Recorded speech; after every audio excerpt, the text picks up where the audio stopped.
ये मेरे प्यार पर छात्र, आज का वीडियो आप सभी बच्चों के लिए बहुत ज़्यादा खास होने वाले हैं। और आज की इस वीडियो में हम बात करने वाले हैं मॉडल सेट 7 का हिंदी का प्रश्न। मॉडल सेट 7 का हिंदी का प्रश्न बताने वाले, जो आप लोग का टोटल प्रश्न हो जाएगा 30, और 30 में से आप लोग को 10 प्रश्न परीक्षा में पूछे जाएंगे। तो इसमें से हम आप लोग को बताने वाले हैं विवेचन, विशेषज्ञ, उल्टा शब्द और एक के बदले अनेक शब्द, और क्या कहते हैं, और बताने वाले हम इस वीडियो में आप लोग का कहानी का और नायक का भी नाम बताने वाले हैं। तो सभी छात्र बने रहिएगा। सबसे पहले मैं बता दूं मेरे छात्र की, जो भी छात्र मेरे इस यूट्यूब चैनल पर नए हैं तो चैनल को लाइक ज़रूर कर दीजिएगा। अगर पहली बार आएँ तो चैनल को सब्सक्राइब करके बेल आइकन ज़रूर दबाइएगा। चलिए मेरे प्यार छात्र, और इस वीडियो को जितना अच्छा लगे इस वीडियो को शेयर जरूर करिएगा। तो चलिए मेरे प्यार छात्र, इस वीडियो को हम स्टार्ट करते हैं। प्रश्न नंबर 1 में देखेंगे कि बालकृष्ण भट्ट के युग के रचनाकार कौन सा है। कह रहा है कि बालकृष्ण भट्ट जो है वो कौन सा युग का रचनाकार है। तो चलिए हम देख लेते हैं। वो आपका हो जाएगा भारतेंदु युग। क्या होगा? भारतेंदु युग। प्रश्न कर रहा है कि बालकृष्ण भट्ट जो है वो किस युग का रचनाकार है। तो भारतेंदु युग। तो इसका आंसर होगा ऑप्शन नंबर ए। नेक्स्ट की बात करें तो नेक्स्ट आपका आता है दूसरा में कह रहा है कि उसने कहा था कहानी के कहानीकार कौन है। याद रखेंगे, उसने कहा था कहानी के कहानीकार कौन है। चंद्रधर शर्मा गुलेरी। याद रखेंगे, ये सभी छात्र को पता होना चाहिए कि उसने कहा था कहानी के कहानीकार कौन है। तो Chandradhar Sharma Guleri. Option number A लगाएंगे। नेक्स्ट की बात करें तो नेक्स्ट आपका आता है तीसरा में कह रहा है कि 1974 ईस्वी। प्रश्न कर रहा है कि 1974 ईस्वी में छात्र आंदोलन का नेतृत्व किसने किया था। 1974 में छात्र आंदोलन का नेतृत्व किसने किया था। तो जयप्रकाश नारायण। क्या कह रहा है कि 1974 में छात्र आंदोलन का नेतृत्व किसने किया था। तो जयप्रकाश नारायण ने। इसका आंसर होगा ऑप्शन नंबर डी में। तो अगला का बात करते हैं। अगला कह रहा है आपका 4 नंबर में कि रोज शीर्षक निबंध के लेखक कौन है। कह रहा है प्रश्न कि रोज का जो कहानी है उसका निबंध लेखक कौन है। तो चलिए हम देख लेते हैं। तो 4 का आपको जो आगे कहानी का लेखक है रोज। क्या कह रहा है कि आगे कहानी का लेखक कौन है। रोज। तो इसका आंसर होगा ऑप्शन नंबर बी। चलिए अगला देख लेते हैं। तो अगला कह रहा है आपका 5 नंबर में कि पुंडलिक जी कौन थे। याद रखेंगे कि पुंडलिक जी कौन थे। 5 का देखेंगे, पुंडलिक जी है जो है ना शिक्षक थे। कौन थे? शिक्षक। याद रखेंगे पुंडलिक जी कौन थे। तो शिक्षक थे। ऑप्शन नंबर ए लगाएंगे हम, शिक्षक।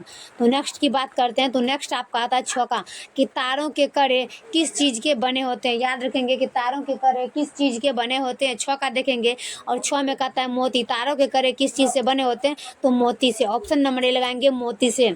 चलिए अगला प्रश्न देखते हैं। तो अगला आपका आता है 7 में प्रगीत और समाज के लेखक कौन है।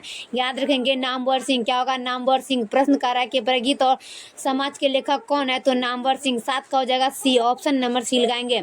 चलिए अगला देखेंगे। तो अगला आपका आता है 8 का। 8 में कह रहा है कि जूठन के हेडमास्टर का क्या नाम था। जूठन के हेडमास्टर का क्या नाम था। चलिए हम देखते हैं। कालीराम। क्या नाम था? कालीराम। जूठन का जो हेडमास्टर था उसका नाम क्या था। तो उसका नाम था कालीराम। तो इसका आंसर होगा ऑप्शन नंबर बी। चलिए अगला देखेंगे। तो अगला आपका आता है 9 का तिरिच के लेखक कौन है। याद रखेंगे मलयज। तिरिच के लेखक कौन है। सभी छात्र देखिएगा, मोहन राकेश। क्या होगा? मोहन राकेश। तिरिच का लेखक हो जाएगा Mohan Rakesh. Option number B लगाएंगे, तिरिच का लेखक मोहन राकेश। चलिए अगला का बात करते हैं। तो अगला आपका आता है 10 का, आप कब मेधावी नहीं हो सकते हैं। याद रखेंगे कि आप कब मेधावी नहीं हो सकते हैं। चलिए हम देख लेते हैं कि आप कब मेधावी नहीं हो सकते हैं। तो भयभीत होने पर। क्या होगा? भयभीत होने पर। याद रखेंगे कि आप कब मेधावी नहीं हो सकते हैं। भयभीत होने पर। तो इसका आंसर होगा ऑप्शन नंबर डी। चलिए अगला देखेंगे 11 का कि करबक के कवि कौन है। चलिए हम देखते हैं कि करबक के कवि कौन है। 11 का देखेंगे तो 11 का हो जाएगा जयासी। क्या होगा? जयासी। प्रश्न कर रहा है कि करबक के कवि कौन है। तो जयासी। ऑप्शन नंबर सी लगाएंगे हम, जयासी।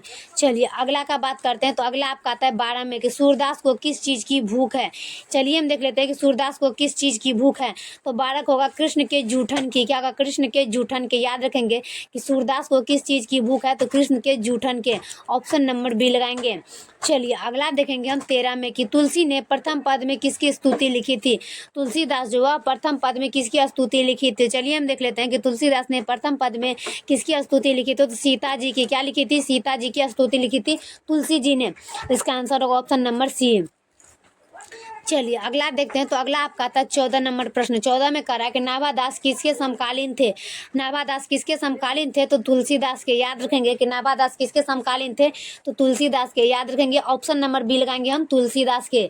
चलिए अगला देख लेते हैं। तो अगला आपका आता है 15 में कि कवित्व के कवि कौन है। कवित्व के कवि कौन है, 15 का देखेंगे। 15 का हो जाएगा भूषण। क्या होगा, भूषण। कवित्व के कवि कौन हो जाएगा, तो भूषण। ऑप्शन नंबर ए लगाएंगे हम, भूषण। चलिए अगला बात करते हैं। अगला आपका आता है 16 का।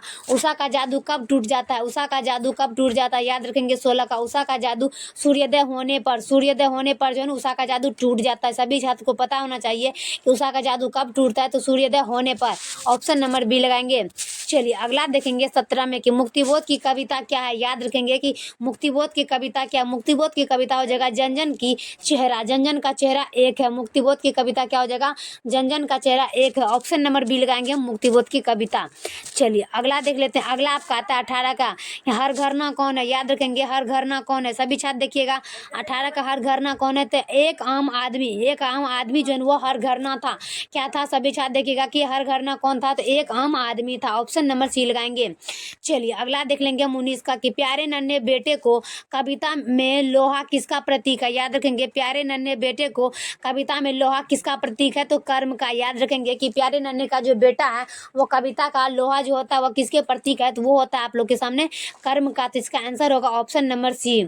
चलिए अगला का बात करते हैं। तो अगला आपका आता है 20 का कि हार जीत कैसी कविता है। सभी छात्र को पता होना चाहिए हार जीत कैसी कविता है, वो गद्य कविता है। क्या होगा, अगर परीक्षा में पूछ दिया जाए कि हार जीत कैसी कविता है, तो बिल्कुल भी घबराना नहीं है, वहाँ डायरेक्ट आंसर लगाना है गद्य कविता। क्या होगा, गद्य कविता। तो इसका आंसर होगा ऑप्शन नंबर ए। चलिए अगला देख लेते हैं 21 का कि पुण्य आत्मा का संधि विच्छेद क्या होगा। याद रखेंगे, पुण्य आत्मा का संधि विच्छेद क्या होगा, तो पुण्य आत्मा का संधि विच्छेद हो जाएगा पुण्य प्लस आत्मा। क्या होगा, पुण्य प्लस आत्मा। ऑप्शन नंबर डी लगाएंगे, पुण्य आत्मा का संधि विच्छेद हो जाएगा पुण्य प्लस आत्मा। इसका आंसर होगा ऑप्शन नंबर डी। चलिए 22 का वार्तालाप का संधि विच्छेद क्या होगा। प्रश्न कर रहा है कि वार्तालाप का संधि विच्छेद क्या होगा। 22 का वार्तालाप का हो जाएगा वार्ता प्लस आलाप। क्या होगा, वार्ता प्लस आलाप। प्रश्न कर रहा है कि वार्तालाप का संधि विच्छेद क्या होगा, वार्ता प्लस आलाप। ऑप्शन नंबर बी लगाएंगे, वार्ता प्लस आलाप। चलिए अगला देख लेते हैं। अगला आपका आता है 23 में। 23 में प्रश्न क्या कर रहा है कि सर्वोच्चय का संधि विच्छेद क्या होगा। सर्वोच्चय का संधि विच्छेद क्या होगा, 23 का देखेंगे। 23 को जगह सर्व प्लस उच्च। क्या होगा, सर्व प्लस उच्च। प्रश्न कर रहा है कि सर्वोच्चय का संधि विच्छेद क्या होगा, सर्व प्लस उच्च। 22 के एंड 23 का देखेंगे, 23 का होगा सर्व प्लस उच्च। तो ऑप्शन नंबर ए लगाएंगे। चलिए 24 में कि मुनीश्वर का संधि विच्छेद क्या होगा। मुनीश्वर का संधि विच्छेद देख लेंगे, मुनि प्लस ईश्वर। क्या होगा, मुनि प्लस ईश्वर। मुनीश्वर का संधि विच्छेद होगा मुनि प्लस ईश्वर। तो इसका आंसर होगा ऑप्शन नंबर सी। चलिए अगला का बात करते हैं। तो अगला आपका आता है 25 का। 25 में प्रश्न कर रहा है मनोहर का संधि विच्छेद करे। कह रहा है मनोहर का संधि विच्छेद करे। 25 का देखेंगे, मनहा प्लस हर। क्या होगा, मनहा प्लस हर। 25 का हो जाएगा मनहा प्लस हर मनोहर। क्या कर रहा है, मनहा प्लस हर संधि विच्छेद मनोहर। ऑप्शन नंबर ए लगाएंगे। चलिए अगला देखेंगे 26 का औघट में कौन सा उपसर्ग है। याद रखेंगे कि औघट में कौन सा उपसर्ग है, अ उपसर्ग। क्या होगा, अ उपसर्ग। प्रश्न कर रहा है कि औघट में कौन सा उपसर्ग है, तो इसका उपसर्ग हो जाएगा अ उपसर्ग। ऑप्शन नंबर बी लगाएंगे। चलिए अगला देखेंगे। अगला आपका आता है 27 में बदबू में कौन सा उपसर्ग है। याद रखेंगे कि बदबू में कौन सा उपसर्ग है, बद। क्या होगा, बद। याद रखेंगे बदबू में बद, पहला अक्षर जो आएगा ना वो आपका आ जाएगा बद। तो बद का जो उपसर्ग होता है वो पहला अक्षर आ जाएगा बद। तो इससे याद रखेंगे बदबू में कौन सा उपसर्ग है, तो बद। ऑप्शन नंबर बी लगाएंगे। चलिए अगला देख लेते हैं। तो अगला आपका आता है 28 का। 28 में कह रहा है कि भगोड़ा में कौन सा प्रति है। याद रखेंगे कि भगोड़ा में कौन सा प्रति है, भगोड़ा में ओड़ा प्रति है। याद रखेंगे यहाँ पर गोड़ा है तो यहाँ पर हमको क्या करना है, ओड़ा प्रति है। क्या होगा, ओड़ा। भगोड़ा में कौन सा प्रति है, ओड़ा प्रति है। तो इसका आंसर हो जाएगा ऑप्शन नंबर बी, भगोड़ा में कौन सा प्रति है, ओड़ा प्रति है।